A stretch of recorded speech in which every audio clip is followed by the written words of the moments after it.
हम लोग देखते हैं गुप्त प्रशासन। गुप्तकालीन प्रशासन व्यवस्था के संदर्भ में कुछ अभिलेख भी प्राप्त होते हैं, कुछ साहित्यिक स्रोत से भी गुप्तकालीन शासन व्यवस्था पर प्रकाश पड़ता है। और गुप्त काल में राजतंत्रात्मक शासन व्यवस्था थी और जाहिर है कि इसके सर्वोच्च अधिकारी सम्राट ही हुआ करते थे। और गुप्त काल के संदर्भ में थोड़ी जानकारी हम लोग देखें तो गुप्त काल की अवधि 320 ईस्वी से 525 ईस्वी तक आती है। और यहाँ पर यह समझ लें कि 320 ईस्वी में चंद्रगुप्त का अभिषेक समारोह होता है और गुप्त साम्राज्य का उदय होता है। गुप्त साम्राज्य के व्यवस्था के बारे में कहा जाता है कि यह भारतीय इतिहास में एक समृद्धशाली व्यवस्था रही। यह अवस्था शांति का अवस्था था। समृद्धशाली के साथ साथ शांतिमय वातावरण भी उस समय कायम थी। एक अस्थायी व्यवस्था थी, सुदृढ़ व्यवस्था थी। और गुप्त काल भारत के लिए स्वर्णाक्षरों वाला काल रहा। उस वंश में जो प्रमुख राजा हुए वे 4 राजा हुए। चंद्रगुप्त प्रथम, जिनका कार्यकाल 320 से 330 ईस्वी तक। उसके बाद समुद्रगुप्त हुए 330 से 380 ईस्वी तक। उन्होंने काफ़ी लंबा शासन किया। उसके बाद चंद्रगुप्त द्वितीय और तदुपरांत कुमारगुप्त 415 से 455 ईस्वी तक। ये लोग बहुत अच्छी तरीके से शासन किए और भारत को एक सुदृढ़ अवस्था में रखे। और यही कारण है कि फाहियान जैसे लेखक ने इस काल का अत्यंत ही सराहना किया है, प्रशंसा किया है। फाहियान लिखा है कि भारत में गुप्त काल में अपराध बहुत कम होते हैं, उस समय की बात है, और चोरी डकैती का भय नहीं रहता है। इसलिए कहीं न कहीं हमारी प्रशासनिक व्यवस्था काफ़ी सुदृढ़ थी। चंद्रगुप्त प्रथम का समय देखें तो इन्होंने अपना साम्राज्य प्रयाग तक, अवध तक, दक्षिण बिहार और बंगाल तक विस्तृत किया। और उसके उत्तराधिकारी के रूप में समुद्रगुप्त हुए। और समुद्रगुप्त को भारत का नेपोलियन भी कहा जाता है। और कहा जाता है कि 329 ईस्वी में ही समुद्रगुप्त को युवराज घोषित कर दिया गया था। लेकिन वे सिंहासन पर वो अपने पिता की मृत्यु जब 340 ईस्वी में हो जाती है तब उन्होंने सिंहासन ग्रहण किया। और समुद्रगुप्त भी एक महत्वाकांक्षी व्यक्ति था और देश पर विजय अभियान उन्होंने जो शुरू किया उसे मूर्त रूप में भी जिया। और हम देखते हैं कि कई पड़ोसी राज्य को जीतकर उन्होंने अपने साम्राज्य का अंग बनाया। हिमालय से लेकर विंध्य तक, तो पश्चिम में मथुरा तक और पूर्व में बंगाल तक अपने शासन कार्य को स्थापित किया। और उनकी सेनाएं दक्षिण में कांची तक गई थी। इतना बड़ा साम्राज्य के सम्राट होने के बावजूद भी उन्होंने अश्वमेध यज्ञ किया था और भारत के अधिपति शासक की प्रतिष्ठा को न्यायसंगत ठहराने की कोशिश की। और हम देखते हैं कि समुद्रगुप्त के बाद चंद्रगुप्त द्वितीय सिंहासन पर बैठते हैं और उन्होंने भी अपने साम्राज्य का विस्तार किया। चंद्रगुप्त द्वितीय ने अपने साम्राज्य के विस्तार के लिए 2 प्रकार की नीति को विशेष तौर पर अपनाए। जब हम देखते हैं कि वैवाहिक संबंध स्थापित करके वे, और उसने इसके संदर्भ में वे क्या किए थे, स्वयं नागांव, वे अपने चंद्रगुप्त द्वितीय नागांव के राजकुमारी से विवाह किया और वाकाटकों के राजा रुद्रसेन द्वितीय को अपनी बेटी से विवाह किया। और हम यह देखते हैं कि चंद्रगुप्त द्वितीय ने शकों पर आक्रमण किया, उन्हें पराजित किया, उनके राज क्षेत्र को अपने साम्राज्य का अंग बनाया। और चंद्रगुप्त द्वितीय को विक्रमादित्य की उपाधि धारण की गई और उन्होंने अपनी राजधानी उज्जैन बनाई चंद्रगुप्त द्वितीय ने। और इसके बाद हम देखते हैं कि चंद्रगुप्त द्वितीय का कार्यकाल 380 ईस्वी से 415 ईस्वी रहा। वहीं उसके बाद 415 से 455 तक कुमारगुप्त का शासन रहा। कुमारगुप्त भी एक कुशल शासक था और जो उनको विरासत में साम्राज्य मिला था वो अत्यंत ही विशाल था।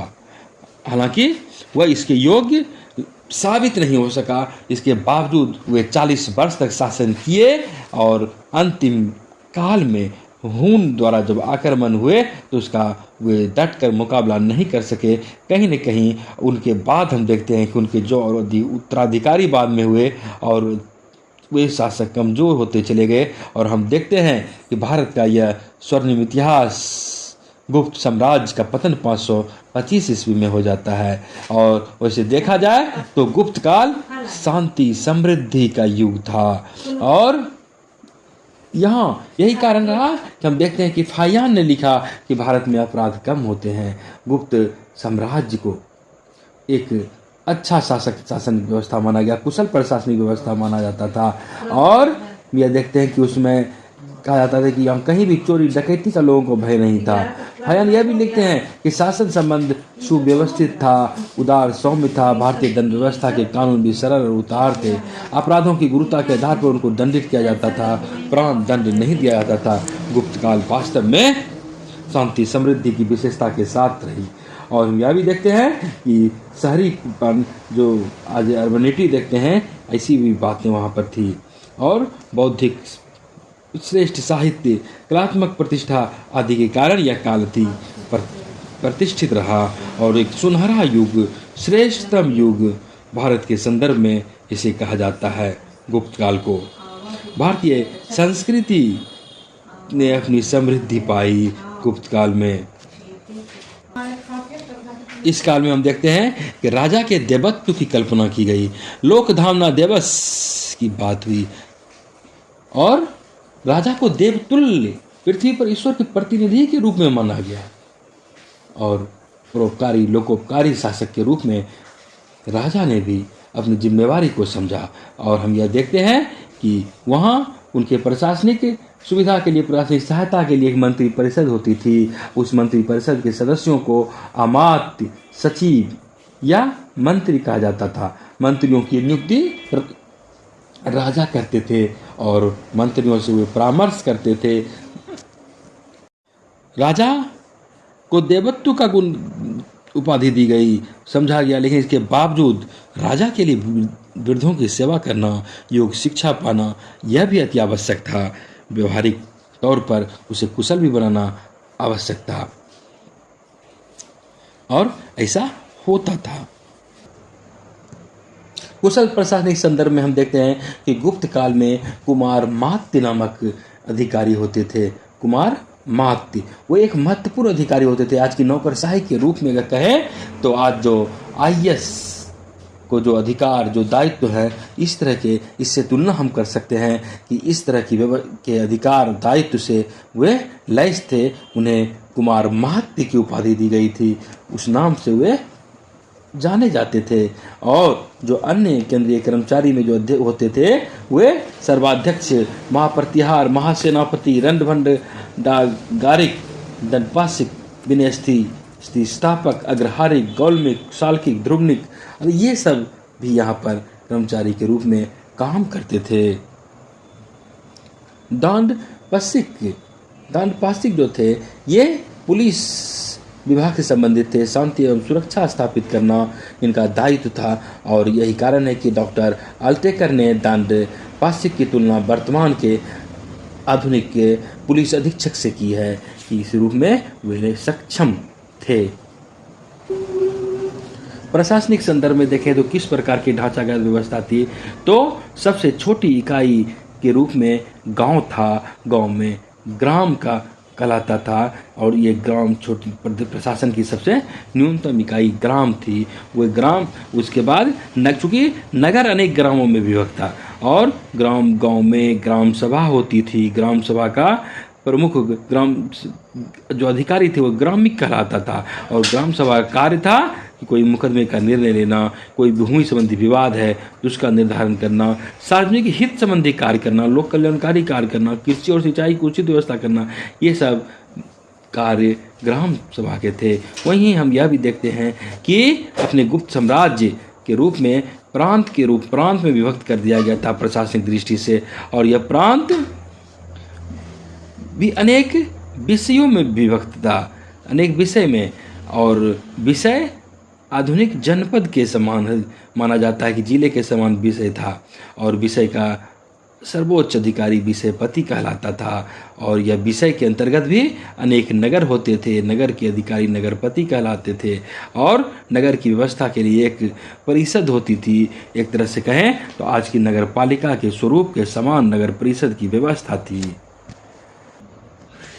कुल मिलाकर देखा जाए तो गुप्त काल में प्रशासनिक व्यवस्था अत्यंत ही उच्च कोटि की थी और अपनी उच्च प्रशासनिक दक्षता का क्रियान्वयन कर गुप्त काल के शासकों ने विशाल साम्राज्य पर शांतिमय तरीके से सुचारू रूप से अपना शासन सत्ता का संचालन किया और यही कारण रहा कि इस कुशल प्रशासनिक व्यवस्था में जनता भी आर्थिक रूप से समृद्ध हुई।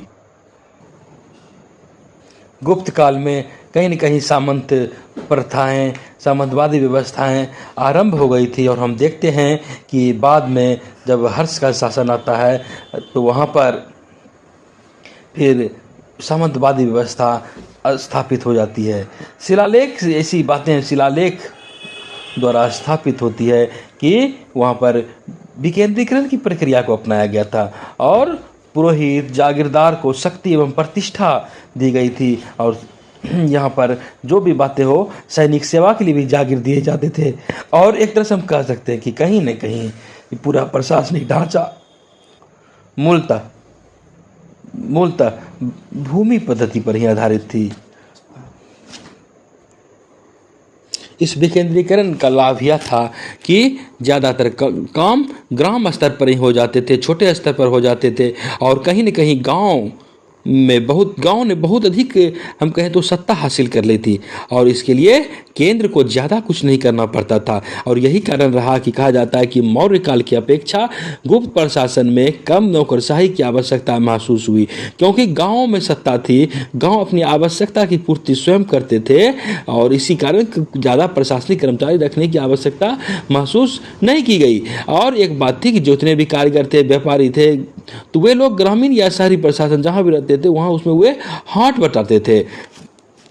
इस तरह नौकरशाही की भी उतनी मौर्य काल की अपेक्षा यहाँ कम जरूरत पड़ती है। खैर जो भी बातें हो, गुप्त प्रशासन एक सुचारू ढंग से क्रियान्वित होने वाली व्यवस्था थी। इसने अपने काल में अपनी प्रशासनिक दक्षता से समृद्धि पाई, न केवल प्रशासनिक दृष्टि से बल्कि कला, साहित्य, दर्शन, विज्ञान हर जगह देखते हैं तो गुप्त प्रशासन द्वारा समृद्धि मिली और यही समृद्धि बाद के शासकों के लिए भी कहीं न कहीं आदर्श के रूप में स्थापित हुई। आज भी गुप्त प्रशासन को एक कुशल सुव्यवस्थित प्रशासन के रूप में याद किया जाता है।